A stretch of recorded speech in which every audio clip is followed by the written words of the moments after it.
We have a blockade. We control it with a blockade.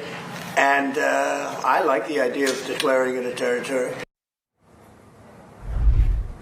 So where do we go from here? Let's speak now to Bloomberg's Abeer Abu Omar in Dubai.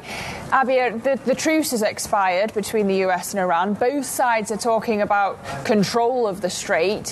Where do we go next?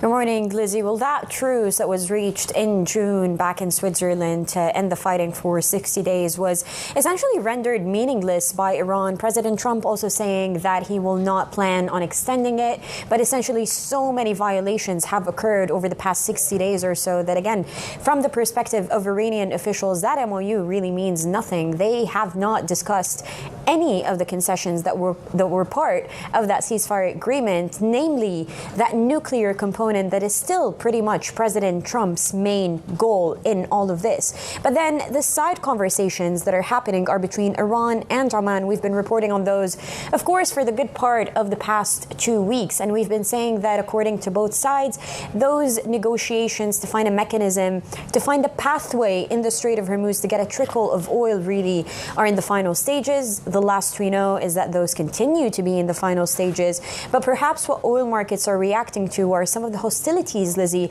that we've been seeing in the early hours of the morning. The UK Navy did report that an unidentified projectile had hit a vessel, that a casualty had occurred there. And just moments ago, our energy teams reporting that a fuel tanker trying to enter the Persian Gulf has made an erratic series of turns and finally stopped next to the Qushm Island in Iran, really showing that Iran is still very much trying to assert dominance over the Strait of Hormuz. Meanwhile, of course, the United States maintains its naval blockade in the strait. And so you've got a situation where oil is not moving. Still, according to the United States, some oil barrels are moving from their side, but nowhere near where it was pre-war. So you've got that situation in the Strait of Hormuz. And of course, a lot of parallel fighting that is happening in the wider Middle East. That includes in Saudi Arabia, the Red Sea, Gaza, Hamas. That is flaring up yet again.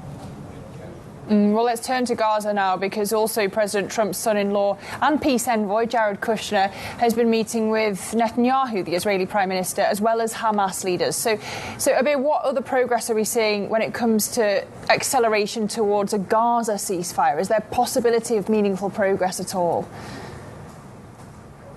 Yeah, that's a good question, Lizzie. And we've been talking to a lot of analysts when it comes to this. So what we know is that Jared Kushner had met with Hamas leaders in Egypt before going to Israel and meeting with Netanyahu. Look, it's a situation of who blinks first at the moment. So Israel refuses to leave Gaza before Hamas disarms. And then you've got the Hamas situation where Hamas says that it won't disarm before Israeli troops withdraw. So it's really a situation of waiting and seeing what exactly will happen there. But just bear in mind that this is all happening at a time where elections in Israel are looming, and a lot of this conversation will be happening ahead of that election where the destiny of Prime Minister Netanyahu will be determined. And so we're waiting to see if there is any progress on that wider board of peace plan that President Trump had touted yesterday. He was saying to Fox News that he will endorse someone in the Israeli election. So a lot of unclarity about what exactly that means and if he will indeed endorse